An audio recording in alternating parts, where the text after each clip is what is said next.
Okay, everyone, welcome back. I'm going to make my screen larger. We have a special guest today, so I'm so glad that you're back today. I hope you have your essay in front of you so you can go over the rubric with us. So if you don't, open that up right now. But our guest today is Dr. Amy Feinberg, and Dr. Feinberg earned her doctorate in education from the University of Alabama. So maybe some of you are thinking about going to that school someday. She is the director of AP Psychology Curriculum, Instruction, and Assessment for AP Psychology at the College Board. But for all the teachers listening, she's one of us. She taught AP Psychology for 14 years. Then she became a school and a district administrator. And she's always been passionate about AP psychology and students. She's written and contributed to numerous books and resources for students about psychology. She led a Blue Ribbon School. And she's here today to introduce another special guest and also to give you some encouragement and advice about the exam. So here is Dr. Feinberg. Hi, everybody. I'm so glad to be here. And thank you so much, Ms. Fenton, and to Dr. Swope out there for leading these classes for AP Psychology over the last several weeks. It's really been just wonderful to have them here delivering this fill-in content and this review content for the AP 2020 exam. Before I give you any words of encouragement, though, I want you to hear from someone who is a luminary in the field. Angela Duckworth is a professor at the University of Pennsylvania, and she runs the Character Lab, which studies, among other things, the concept of grit. She wrote a best-selling book called Grit, where she looks at this quality that people have to persevere through challenge. And if at any time we need to hear encouraging words about persevering through challenge, it's now during this extraordinary time. So Dr. Duckworth is a certified genius. She won a MacArthur Genius Grant in 2013 for her work. And she has recorded a quick video for you all to encourage you on the exam and to give her give you a little insight into her work. So let me share my screen and get you guys to hear from Dr. Duckworth.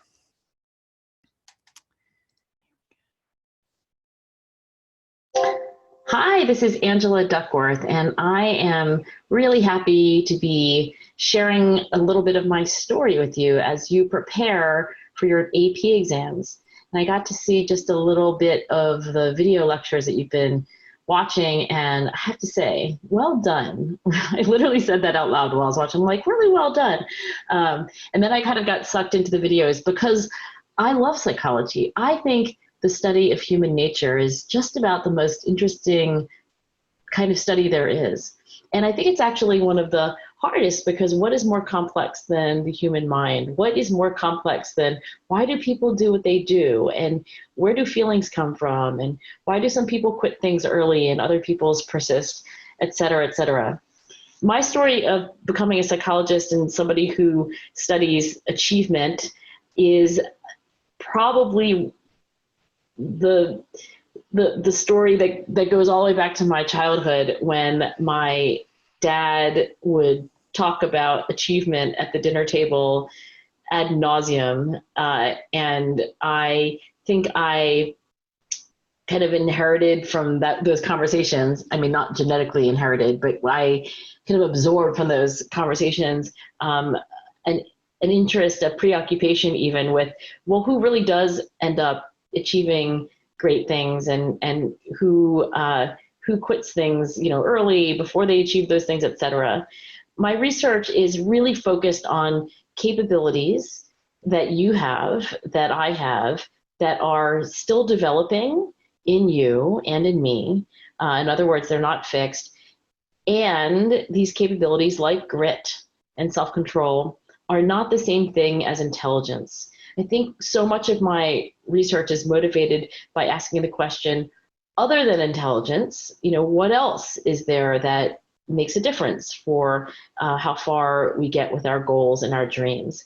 And that's not to say that intelligence doesn't exist or that it's not important, but I think so much that you all will go on to do in your lives will depend on the cumulative effort that you put forth. And that's not the same as how easily things come to you or how quickly you learn.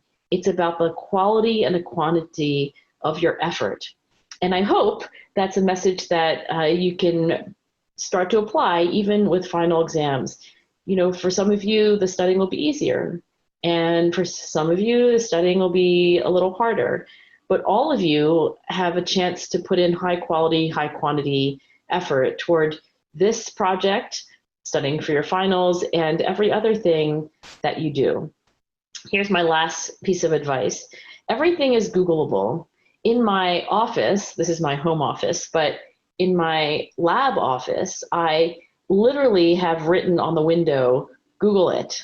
Because every time a graduate student or a postdoctoral fellow walks into the office with a question about statistics or about the research literature, I just point to the window, Google it.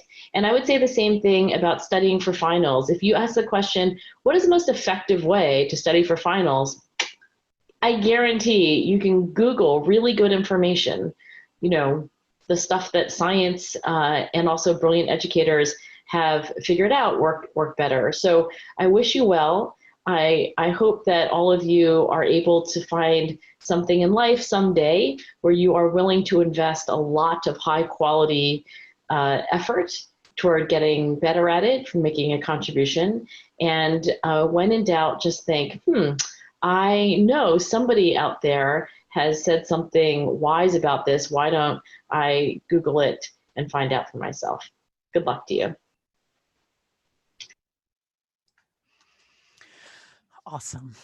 She really gives us some good advice for addressing this time studying for AP exams. I am very excited to be leading this work. As Nancy said, I was a former AP psychology teacher, and I remember every year my students would get nervous and worried that the AP exam was not going to reflect what they knew. And I always tried to reassure them that they were prepared for this. And I always then tried to make my class an experience that would be preparation for them. And that's why I'm so proud that we are able to offer you these classes, these live AP classroom classes over the last several weeks, because we understand that things did not go as planned for your teachers and for you at the end of the school year. But we hope that these lessons filled in even a little bit of the gap that you've had. We had some questions posed via social media for me, and I want to give a shout out to Hannah of the American Academy for Girls in Kuwait, who asked me to answer some content questions, and there were a lot of you who wanted me to answer questions about content, and I'm just not going to go there because I really want you to be able to be on the journey to find those answers for yourself, to work with your teachers, and to even do, as Dr. Duckworth suggests, as you study, Google it, so that you can learn these concepts and skills that are really not only going to serve you for the AP exam, they're going to really serve you for life.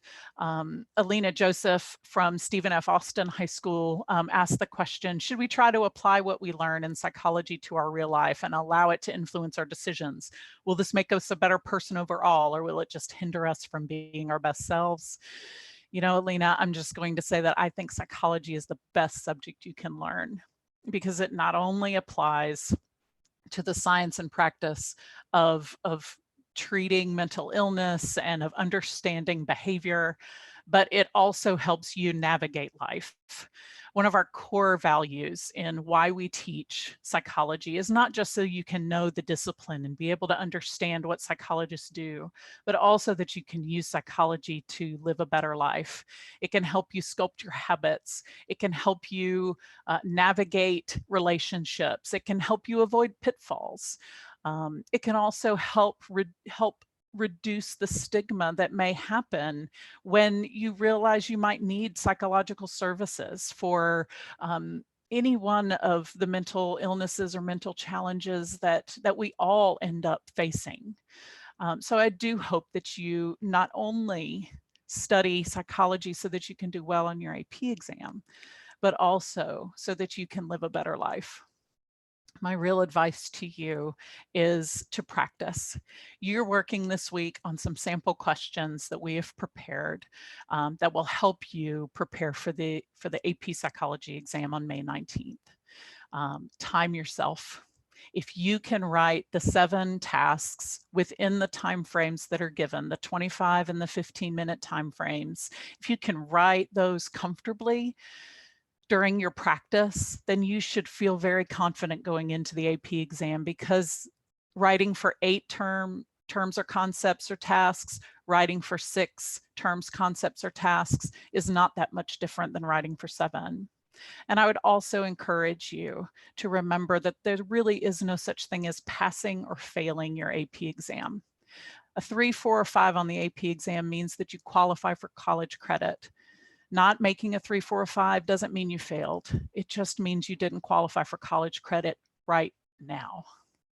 It does mean that that next course you take, whether it's the intro course or whether you decide to try another psychology course somewhere down the line, in that course, you will be prepared because you've had AP Psychology.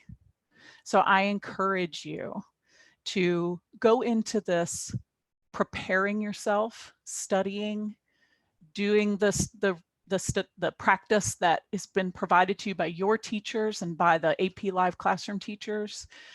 And then if you sit down for the exam and it all goes well, congratulations. And if you sit down and it doesn't feel right, congratulations, because you have tried something difficult and you will have gained so much skill from trying something difficult. And it will teach you so much going forward as you face life's challenges. That's part of developing grit. I'm so sorry that this virus has disrupted your life. And I am so glad that we are able to come together and learn something, even in the midst of all of this. Good luck to you all. And I know that you're going to do great, no matter what. Thanks. Nancy, I'm going to punt it back to you.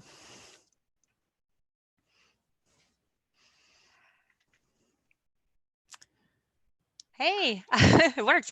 Thanks so much, Dr. Feinberg. That You're was welcome. amazing. Oh, it's all for the students and the teachers who are supporting them. So thank you. Thank you for giving your time and your energy. And thank you, Dr. Swope, for giving your time and your energy, not only to your students throughout these 6 weeks or so, but to all students all over the world. So oh, yeah, all over thanks. the world. That's true. All right, bye-bye. We're gonna Bye-bye. Y'all take care. Guys are gonna get started. We're gonna take a look at that FRQ from yesterday. And wow, Dr. Duckworth, that was amazing too. So yesterday we practiced and we had a sample question 1, which was a concept application question. You had 25 minutes to write it and 5 minutes to submit.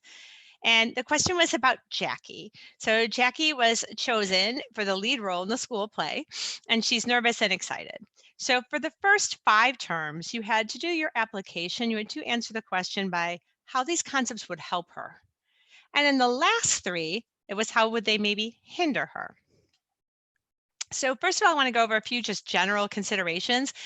So just overall on your exam, your answers need to be in sentences. So don't just, write some bullets. And they need to be cogent. And if you remember, we talked about cogent. It means that they need to be clear. You want to... Okay, had a lot of questions about this. So a lot of emails to Dr. Swope and I about spelling, or, typos or grammar mistakes. Those do not reduce your response. You are not being graded on spelling or your grammar. As long as the reader can understand what you're saying, it's fine if it has spelling errors or typing errors. So don't worry about that. Again, definitions, we've talked about this before, alone do not score, but they can enhance your application. And you want to make sure you have every piece of a particular definition embedded in your application when you answer the question. So within a point, you are not penalized for some misinformation, but what you can't do is directly contradict yourself. So if you said, proactive interference is when old information blocks new, and it's when new information blocks old. Well, you're basically saying it's both things. So that would be no. If you have an incorrect definition, but your application is correct, so if there's something missing in a definition that's out there, that's not a direct contradiction, and that's fine in most cases. The rubric examples that are provided are not exhaustive. So if you're on that College Board site and you're looking at past rubrics and you write something and it's not in the rubric directly, this is where you ask your teacher, and because you could still be right. Responses that parrot or repeat the terms from the question do not score. So that's why we ask you to think about a synonym. You don't want to say observational learning is when you learn by observing. That would be parroting. A response can only score a point if it's clear what you're talking about, right? So with that research question, sometimes it's best to maybe answer the questions in order, so that way it's clear to the reader which point you're answering. Okay, so back to Jackie and the play. All the responses for points 1 to 5 have to reference Jackie. Either it could be her rehearsal for the play or her actual performance, but it has to help her. And our first term was context-dependent memory, which, if you remember, Dr. Hammer even talked about yesterday before we started, so it's perfect. So Jackie knows that she should rehearse her role, like rehearse her lines on the specific stage on which the play will take place so that she'll do the best, right? So a context-dependent memory is this retrieval cue that you're going to remember information better if you are in a similar environment as the one where you originally learned the material. So if you remember Dr. Hammer yesterday, she recommended to you that right now, wherever you're going to be when you're taking your actual AP online exam, you should be doing your studying in that same place, that same context, because it'll be a more comfortable place and you'll have a better chance of recalling. So this is another little quick thing. We talked about context-dependent memory, and I showed you this example about the scuba divers. And if they learned the words underwater, they recalled them better when they were also underwater. What you don't want to do is confuse context-dependent memory with either mood or state-dependent memory. So those are also retrieval cues. With mood-dependent memory, it's about being in the same emotional state as when you first learned something, first emotional condition. So if you were happy, then you might have an easier time remembering happy memories when you are also happy. The next was a neurotransmitter, so it's acetylcholine.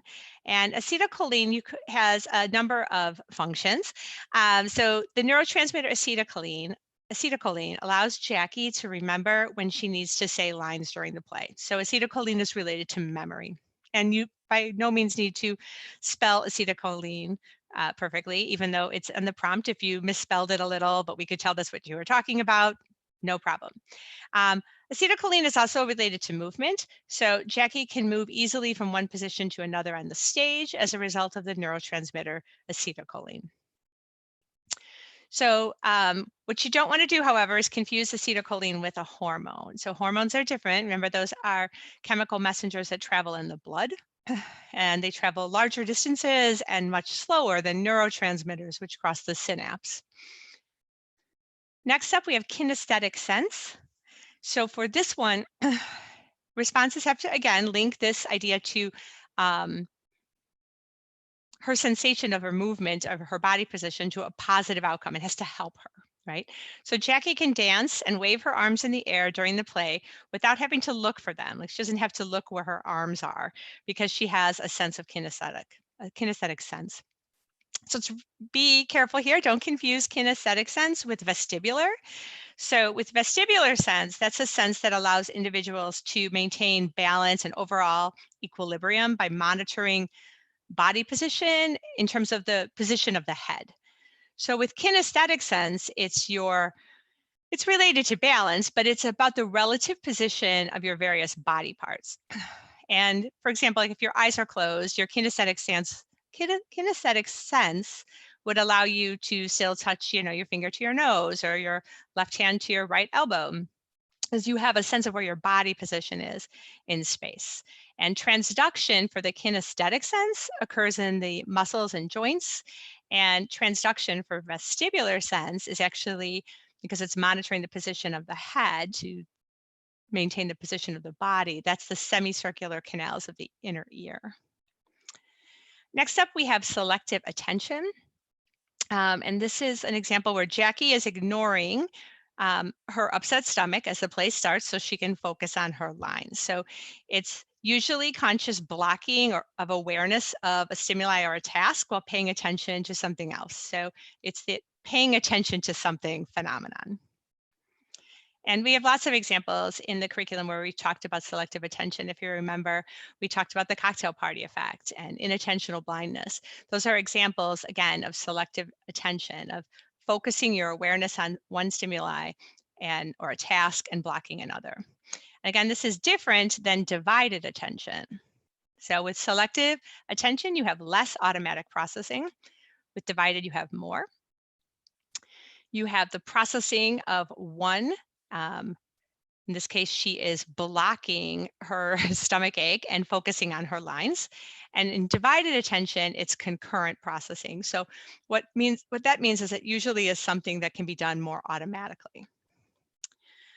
The next point where you had to help Jackie with the play was distributed practice. And distributed practice is a technique for learning that involves studying material across several sessions broken up by time intervals, as opposed to cramming. So for your AP exam this year, we're going to recommend, of course, distributed practice, which hopefully you've been doing. You've been watching these videos, you're spacing out your study a little bit at a time, versus trying to learn an entire year of AP psychology the night before an exam. That would be cramming. So with Jackie here, she's successful at memorizing her lines because she takes advantage of the spacing effect. That's what distributed practice is. And she studies her lines a little bit each day. So Jackie learns her lines because she spaces out her study and does not try to learn by cramming before the show. Okay, so in part B, you have to switch gears a little bit. And in your application for points 6 through 8, you have to reference how the concept would hinder Jackie in either her rehearsal or her practice or her actual performance. And the first term we have is proactive interference. So this is a retrieval problem where old information is blocking the recall of a newer memory or a newer learned skill. So Jackie forgets her line for the new play, when she accidentally speaks a line from a play she was in last year. So she can't remember the new monologue for this play because all she can think of is the monologue from a play she was in last year. So the old information is blocking the recall of the new. And I put up this slide again. I showed it to you when we talked about memory. So it's just kind of a side-by-side comparison of proactive and retroactive interference. And you can pause the video and just take a moment to think of your own original examples. But with proactive, you have old information blocking the retrieval of newer material. With retroactive, you have recent or new information blocking the retrieval. Oh, I've just read that wrong. So new is blocking old. Okay, next up, sample question 1. Yerkes-Dodson law of arousal. So Yerkes-Dodson law is the relationship between arousal and performance. So in general, most tasks are, according to the Yerkes-Dodson law, arousal levels that are moderate are best. So increases in arousal do help performance, but only up to a point, right? So you want it to be not too high and not too low. So you could have answered this as a way of hindering Jackie by having her arousal be too high or too low. So if you have the too high path, right, she has such an increased physiological response that it causes her to forget her lines, maybe overly or too high or excessively aroused. Some of those kinds of concepts would be your high arousal path. You could also have her arousal be too low, like the other side of the inverted U, in which case her boredom and her overall lower levels of physiological responsiveness is going to make her unmotivated, right, and help her to do worse in the play. So here's another image of the Yerkes-Dodson. Again, this is that idea of the relationship between arousal and performance. And for most tasks, a moderate level is best. If something is actually very difficult, you can see by this image, you want it to be a little bit lower, but not all the way low, right? And if it's an easy task, you want that arousal to maybe be a little bit higher than the moderate level, but not all the way high. Because if your arousal was really, really low, then you'd be essentially asleep, which is not so good for performance. And I had some questions about this because you have this Yerkes-Dodson law, this idea of the relationship between arousal and performance. And it kind of overlaps with this motivation theory called optimal arousal theory. Optimal arousal theory is saying that individuals are motivated to act kind of strategically, to strategically behave, to maintain a kind of a personally preferred level of physiological stimulation, right? So you're motivated to do something if your physiological level of arousal is too low, like you're bored, you're going to motivate it to do something to increase that arousal. And if you are really, really stressed, you might be motivated to act in a way to reduce that arousal to your personally preferred level. So sometimes we are motivated to escape from boredom and sometimes escape from stress. And optimal arousal theory is kind of a way to explain behaviors that don't necessarily fit well with drive reduction. So we talked about skydiving. That's not reducing psychological drive created by a missing biological need, right? So that's a person who is seeking out increased arousal. Okay, next term is an external locus of control. And locus of control is the sense an individual has about the influence that they have on about what happens to them, the influence or the control that they have over their own life. So it's not about self-confidence, it's not about self-efficacy. In this case, it's about how much influence an individual has. And if you have an external locus of control, then the person might believe that what happens to them is likely the result of luck, fate, destiny, things other people do. And in this case, Jackie might think that her performance depends on how the rest of the cast does. So there's those, other people. So she does not rehearse enough. Or if Jackie believes she's destined to fail, like it's fate, so she doesn't perform well. Or she might believe that whether she does well or not is due to luck, and so she doesn't try as hard and perhaps performs poorly. An internal locus of control is the opposite. Those would be individuals who believe that they have the power to influence what happens to them, maybe by hard work or perseverance. So that was sample question 1.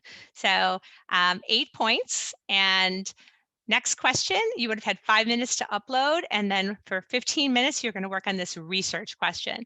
And this research question was given in 2000. The previous question, I believe, was 2018.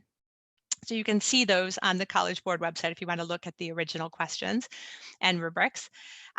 This question it originally had 7 points, but we put it to 6 so that it would match this year's exam. And this one you had a sample study. So you have the police chief of New City states publicly that she sees a direct relationship between teenage arrests in New City for violent crimes and the popularity among New City teens of especially violent television shows. So the first point is going to ask you to design a correlational study. And then the following questions they could go with a lot of different types of research prompts. So you want to be familiar with these types of questions to be ready for the exam potentially.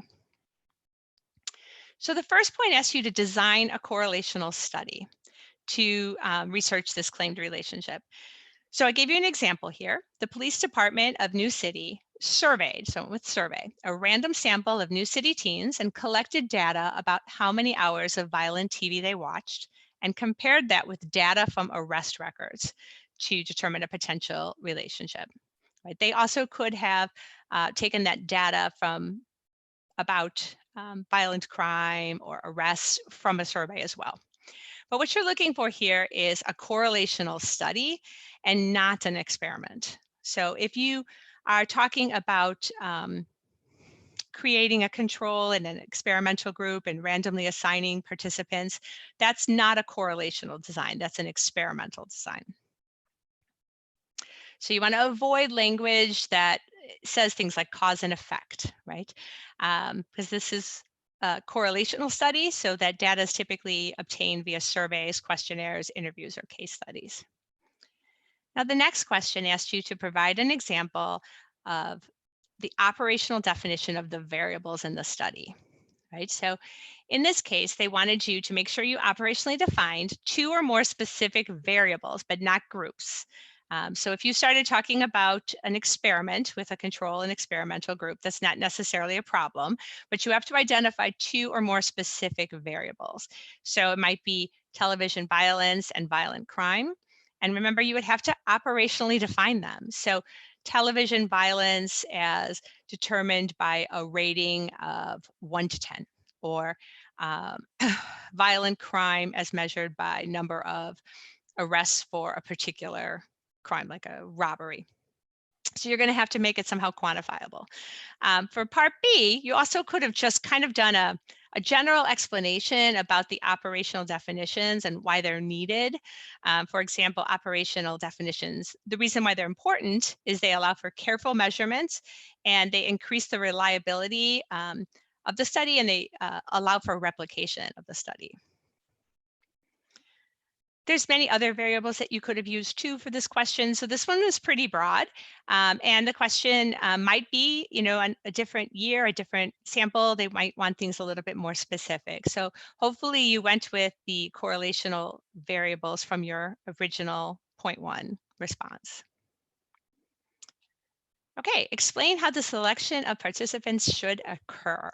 So what we're looking for here is a procedure that that's either going to make it so that the sample that we select from our population is random or representative. So maybe you described random sampling or random selection process. You may have gone into something really specific like stratified sampling. But you can't say something simply like seek volunteers, right? Because that doesn't account for creating a random or representative sample. You also don't want to talk about random assignment. Random assignment is a different process, and it's used in an experiment to place participants into either the control or the experimental group by chance. This is about selection of participants from the population to be in the study. So, really maybe clarify for yourself definitely the difference between random selection and random assignment. You also could have talked about any procedure that controlled for like a particular variable, a demographic variable, as long as it's not TV watching or criminal activity. Any procedure for random selection, so if they used a random number generator from the possible people in the defined population. Okay, next question. Explain how researchers will consider generalizability of the study. So how can you apply things that you learn about the sample to the larger population? And in this case, it's really going to be tied probably to the previous response, right?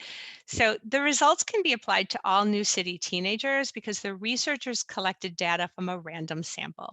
So what random sampling and the use of a random sample does is it provides the opportunity for researchers to generalize the results. So with random selection of a random sample, that's tied to generalizability of the results. Random assignment is part of an experiment, and that is tied to being able to make cause and effect conclusions. So you want to, again, separate those two concepts. And you want to try to have a random representative sample regardless of your research method type.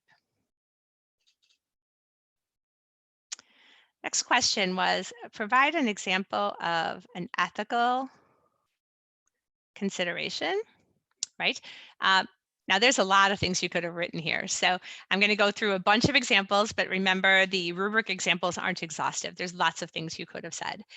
First of all, you could have talked about informed consent. It's a critical ethical consideration. So you can't simply say, it's unethical to have students watch violent TV. You'd have to be a bit more specific than that. But informed consent could be things about getting permission from the participants in advance, if they are minors, participants from their parents or guardians. Ethically, as a part of informed consent, researchers must provide participants with a general idea of the nature of the study before it begins. That's part of informed consent. You could have also used voluntary participation and the right to withdraw. So an ethical requirement might be that participants are informed that they can leave the study or even have their data removed at any time, even after the study begins. And that would also be a part of informed consent, letting individuals in the study know that they are able to withdraw. Researchers also are required to keep the data confidential and the identities of the individuals anonymous. Debriefing is required ethically after the end of the study to go over what happened, explain the results, and make sure that the participants have support if they need it. You might have questioned ethically the idea of an analysis of the potential benefits and potential risks that would certainly be shared with the participants and also reviewed by an IRB. Obviously, we want to protect our participants from harm, and that's both physical and emotional harm. So if you talked about protecting them from being upset, as long as that was for longer than the time frame of the study. Now, if you chose to write about an experiment, you could score that here too. So if you had an ethical consideration that kind of only applies to an experimental design, you might have had answers like this. The study is unethical because participants exposed to violent television shows might have bad dreams or might be continually upset. So there's your independent variable that might have long-lasting negative impact. An ethical concern in this participation in this type of experiment might be that what if it actually does cause participants to be violent? So these two samples would work if you were kind of describing an experiment. Okay, at the end, we have a police officer making a conclusion. So the police officer is concluding that watching violent television shows leads teens to committing violent crimes, right? Do you support this?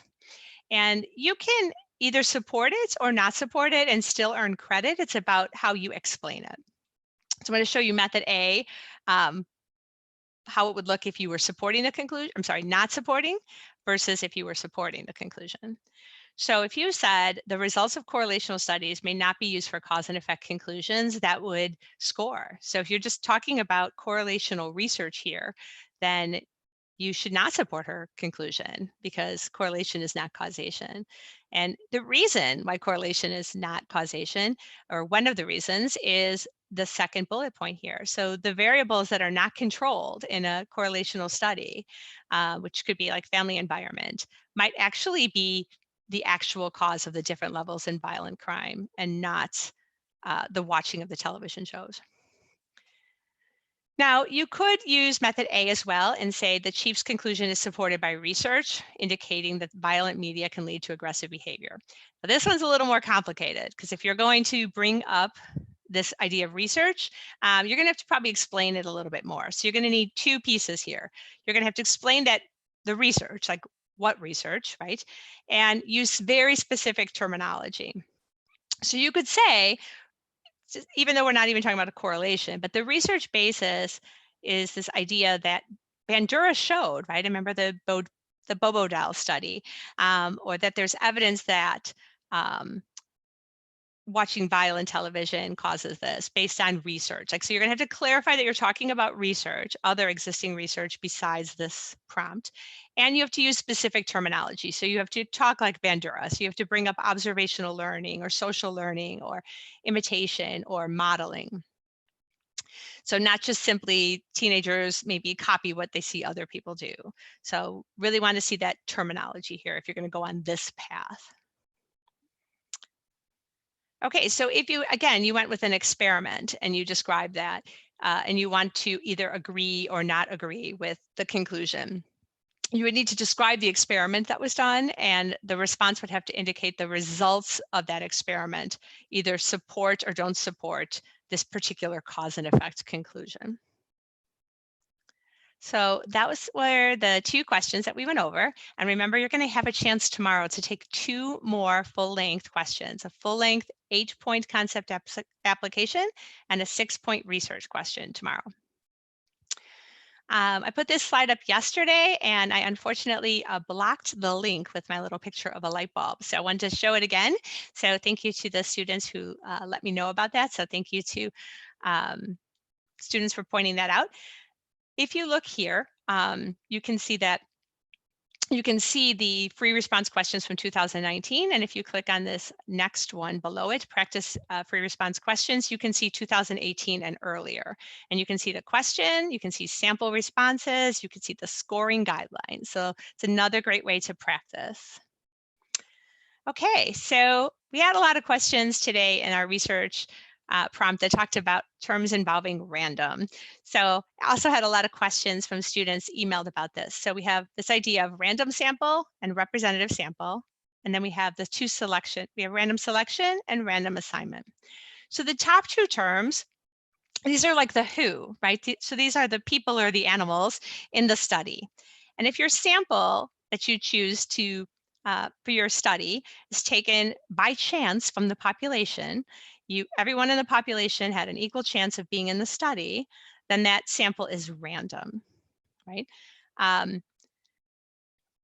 With representative, that means that the subgroup that you selected out of your population to do the study, like those individuals are similar to the population that you're going to try to generalize to on important variables, right? Like maybe gender or age or income. And when you have a random sample and a representative sample, that allows you to generalize your results when you're done potentially to the broader population. And the way you usually do this is you typically try to have a larger sample, but researchers may in some cases to get that representative sample do stratifying sampling. So random selection, again, is that process. It's how you select participants or choose participants from the population by chance just to be in the study, whether that study is going to be correlational or an experiment. With random assignment, this is a process. This is a how as well. This is an experimental procedure only, and it involves placing your participants into either the control or the experimental condition by chance. And when you use random assignment, what that does is it is a control for confounding variables. And that random assignment piece is critical in an experiment because it's what's going to allow you to potentially make a cause and effect conclusion. So in a correlational study, you don't have random assignment, and therefore you have no cause and effect conclusions. We had a few questions from students on Ledoux's dual pathway theory of emotion, right? So basically this theory is saying that emotion, like a strong emotion, say like fear, is going to travel through the brain simultaneously on 2 pathways, 2 roads, right? It's just one road is just kind of faster and the other one is more of a shortcut, right? So you have the thinking high road, which is here on the left, right? So you have the fear stimulus, and it's going to go to the thalamus. It's going to go back to the visual cortex because maybe it's coming in through the eyes. It's going to go to the frontal cortex, and then it's going to end up back at the amygdala for a fear response. But at the same time, ending faster, obviously, is the speedy low road, right? In the low road, you have fear stimulus, thalamus, amygdala, motor response. So there's 2 paths. It's just one is faster, right? And this would be for things like simple likes and dislikes and fears. So sometimes the example is given if you're walking and you see something out of the corner of your eye, maybe rustling in the leaves, right? You jump, right? You have that fear response. And then you realize, oh, it was just a stick, right? Not a snake or some other threat. Again, if you have questions, please keep bringing them to us for the rest of the week. We've got some great questions today. Hope we answered them. We have students from all over the country and all over the world sending in questions. And also, please keep sending the pictures of your pets. Here we have Benny, we have Hannah, we have Dallas, who is snuggling during her practice FRQ. We have Kiwi the bird and Noodles the cat. So please bring in more pictures. I showed you these slides yesterday, and you can go ahead and pause them if you want to look closer, but these are your different options. Paste your answers, that's option 1. You can attach a document, and here are the directions for that. Again, you can pause this video and take a screenshot or take some notes. Option 3, you can attach photos of your handwritten responses. And then here is your method for submitting your responses. So what I did is I recommended yesterday that you go to the AP exam demo. So there's the link, and you just type in practice, right? So a little bit different than on exam day. And then what you'll see after you enter is this button here. If you look at the arrow at the top, review submission guidelines. If you want to click on that, it'll open up and give you a lot more detail. When you're done, you can copy and paste your response, or you can attach a response. So this is going to let you practice that before exam day. If you paste your response, for example, I just typed test, it'll then tell you how much time you have left to submit your work. Then you hit the yellow submit button. If you want to go back to the question, there's an option to do that at this point. This is where you type your response, and then you click submit. When you click submit, you're going to see this screen pop up. Once you hit submit, you will not be able to return to the question after you complete this step. So you have to be sure. So this is a great way to prepare before test day. Just go through the exam demo. Also, these are those important links, and I really, really want to call your attention to number 4, the exam day checklist. So if you go to this link, it'll take you right there. You can open up that checklist. It's just 2 short pages. It's going to make sure you know what to do before, during, and after the exam. You're going to be all set. So again, thank you so much for watching, and I hope to see you tomorrow with Dr. Swope for another practice exam and more special guests coming for the rest of the week. Have a great day. Bye-bye.